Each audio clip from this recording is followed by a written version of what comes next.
Okay, so in terms of like who you swap out for Baptista in like the support comp, like the thing with goats is Brig enables the Zen, right? So Brig keeps the Zen alive.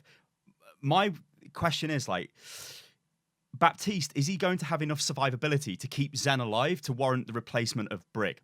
Or do you just roll him with Brig and Zen?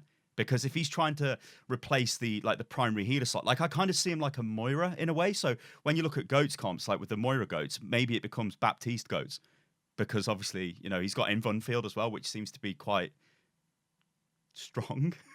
But again, like I've Yeah, not played, so and I've got a ton of questions about Invun field, but I'll let you go into the whole who do we replace him with, or how yeah, does he fit into a team comp, for example? and sort of that question is for us and the players to figure out. We obviously like our primary goal with Batiste was not considering whether or not this is the meta breaking or meta reinforcing hero. We've had that experience where the community was all over us about dive. You have to do something about it. We can't possibly have any of our precious dive heroes nerfed. You should introduce a new character that helps with dive. And we did that, and I think hindsight will show that maybe be careful what you ask for.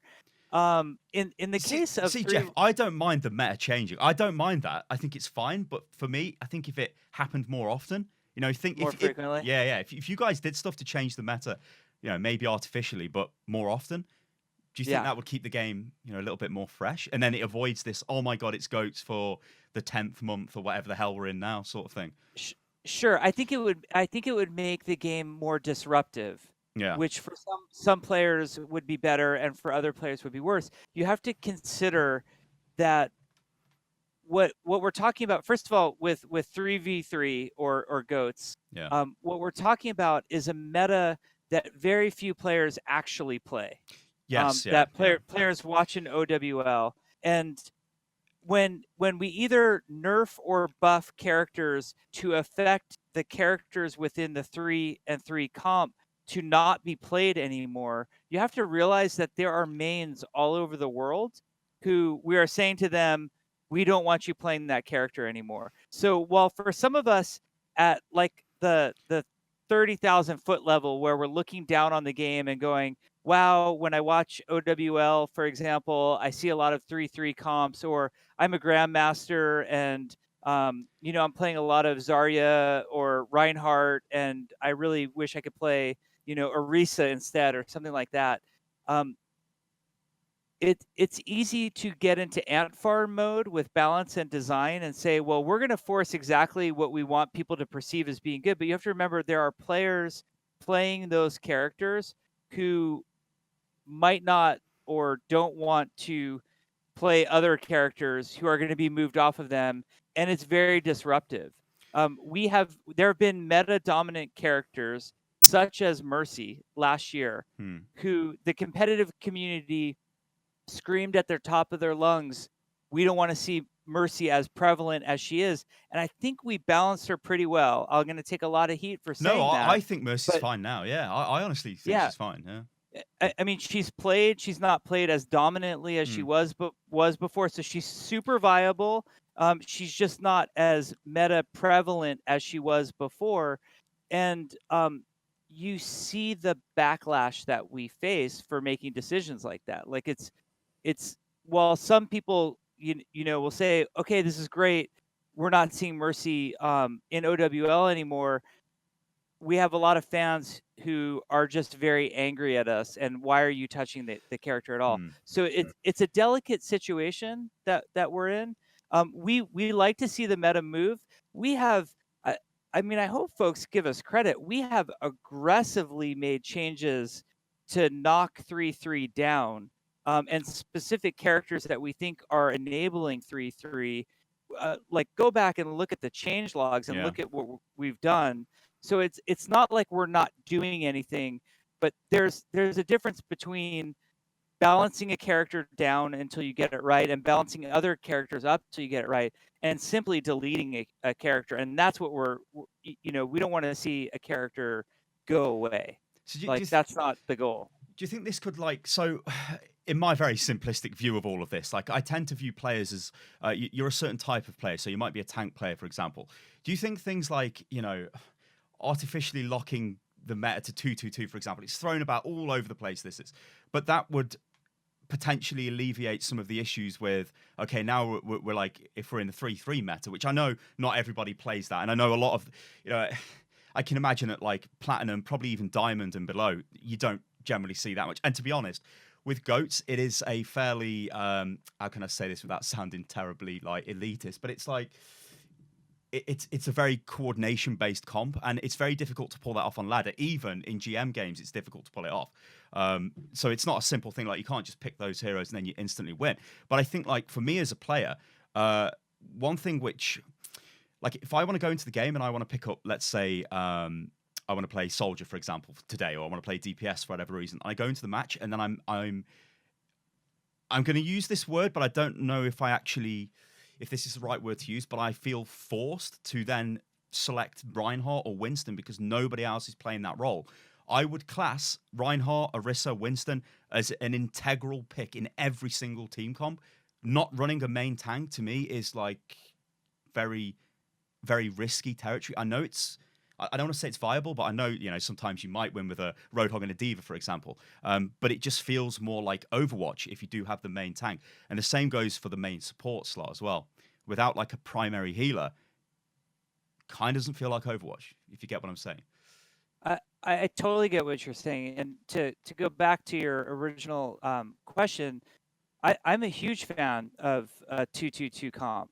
I actually think the game has evolved that way. Not even the game, to be honest. I think the player base has evolved to the point which that is the accepted way to play the game.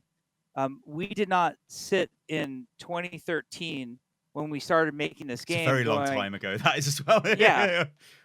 That's the moment when the idea happened for Overwatch. It was 2013, and say, boy, the optimal team comp. By the time we shipped this game in 2016, and when it gets to 2019, really 2-2-2 is where we want to. Like, we're watching how the game itself evolves, and that's through the decisions we're making as the developers, but also watching how the player base evolves. Now, I want to talk to people about 2-2-2 and a concept of role queue that everybody is really fascinated with and interested in.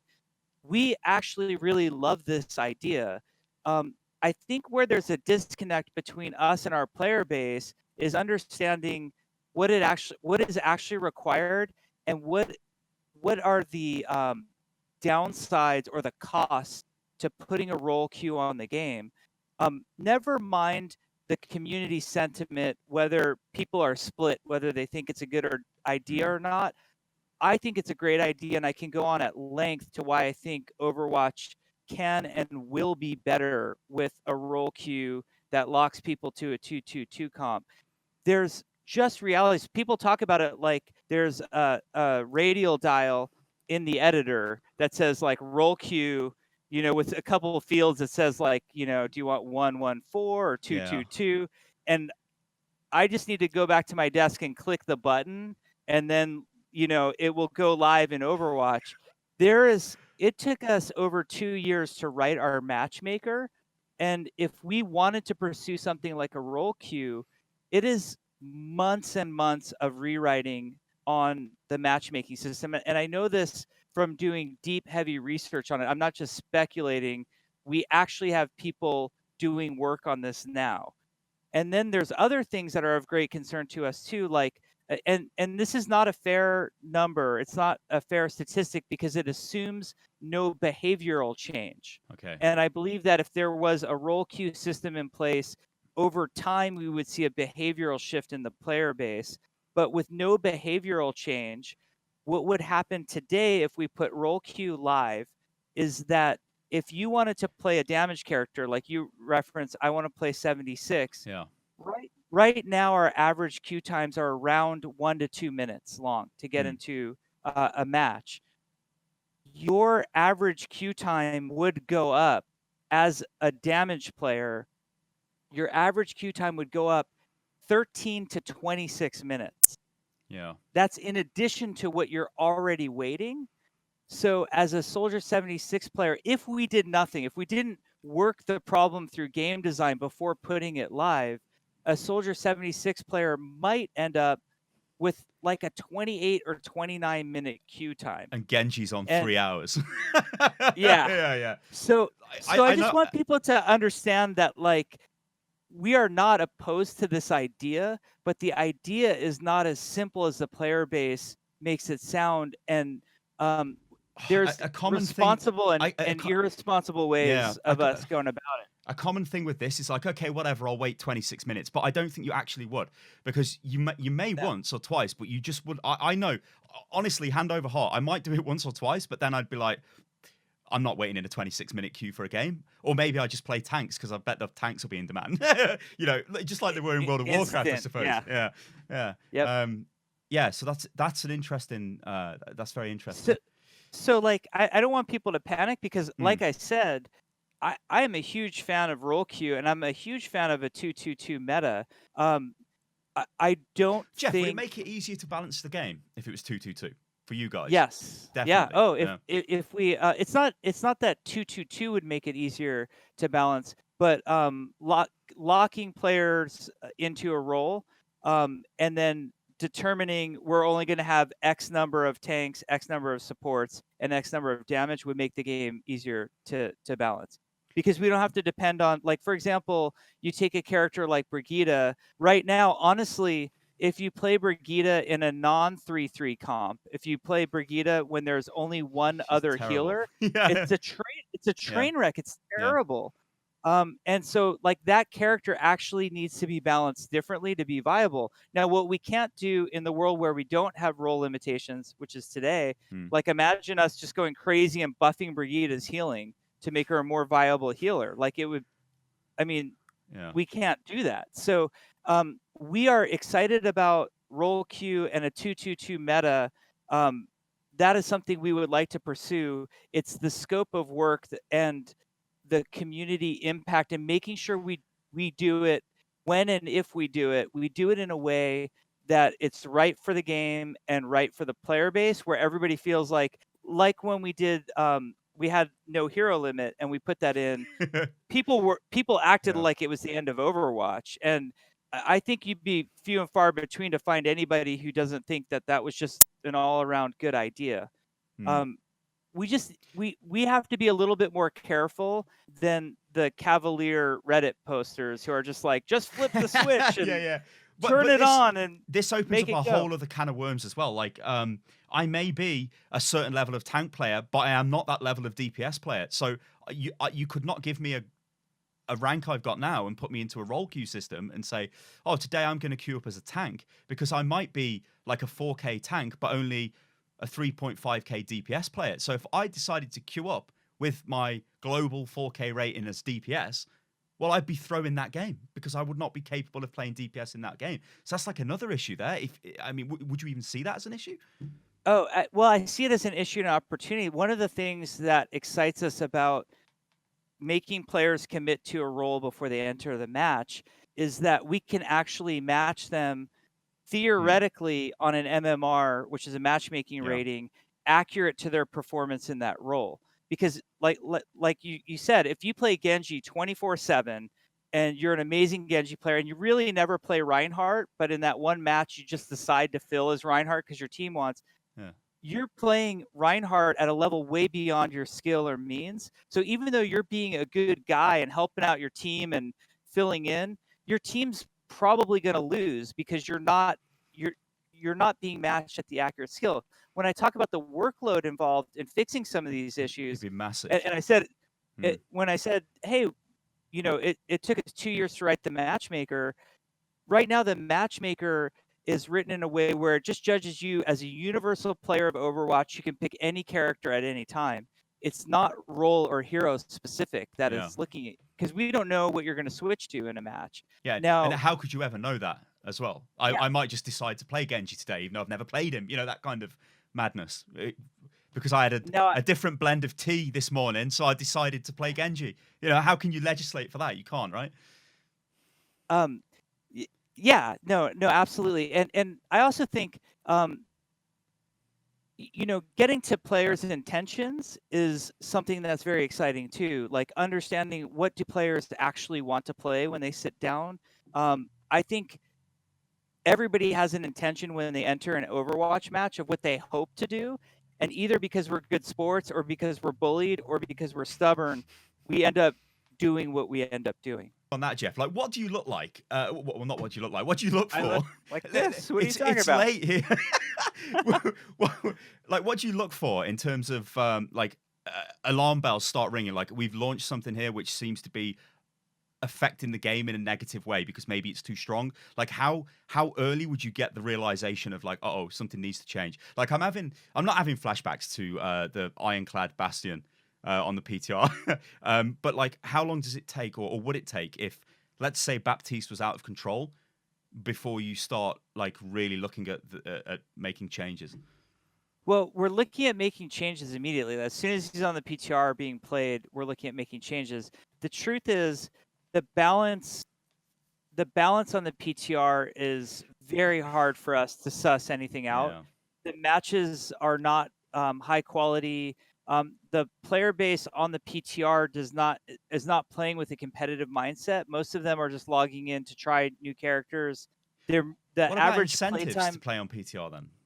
Give people some sort of incentive, maybe? it's not the number of people playing on the PTR. It's the Mentality, I guess. psychological approach on the PTR is To mess about. Yeah.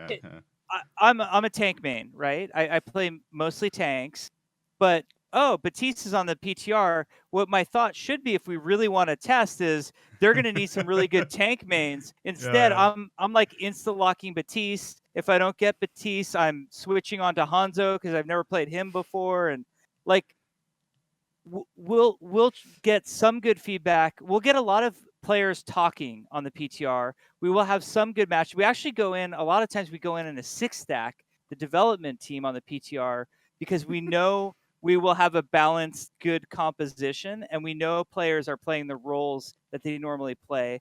We also get invited to watch scrims of players that we know are being organized on the PTR. And we get a lot of valuable, honestly, even players who aren't playing on the PTR, just theory crafting and hearing their feedback is useful to us. So that'll be good. We will, in the first week, we watch stats like crazy. I mean, we're always watching stats, but it takes at least a week for the data to sort of become meaningful. Yeah. For example, if we were to do a minor, let's say we did a minor damage buff to pick a random character, minor damage buff to Moira on the PTR, or I'm sorry, in live, what we see is a huge spike of Moira win rate for various reasons, and then it immediately drops back down all these YouTube videos. Oh my God, Moira is so OP. Yeah. So we'll see like an immediate spike, and then it balances out. Yeah. So like the first week is a little dodgy, and then the other thing that we have an awesome statistics tool for this is we can look not only by skill rating, where we're tracking, like, how does this affect bronze players, silver players, plat, GM, masters. We're looking at every skill range. We can also look at the regions, which is interesting.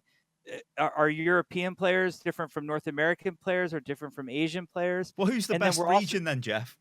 I will never answer that question. EU. I'm taking it to the grave. Well, EU, the best of goats. That's right.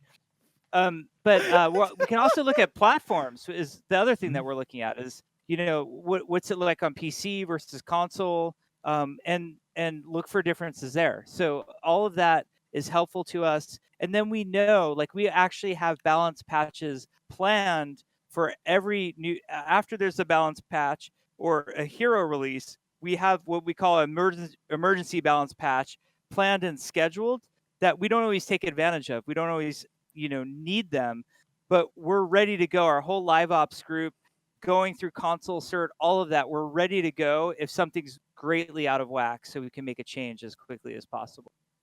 Oh, that's cool. All right, Jeff, I think I'll let you go. Thank you very much, Jeff, for speaking with me I'm sorry for the technical difficulties. Oh, it's fine. It's fine. Okay. It's okay. It's always great talking to you. We appreciate everything you do. We appreciate all your fans. We appreciate the entire European player base too. It means a lot to us. Who are the best as well, as you confirmed with your As you region-based said, statistics. you said it first. Yeah. Right. All right, guys. We'll catch you on the next one. Toodaloo. Okay. Take care.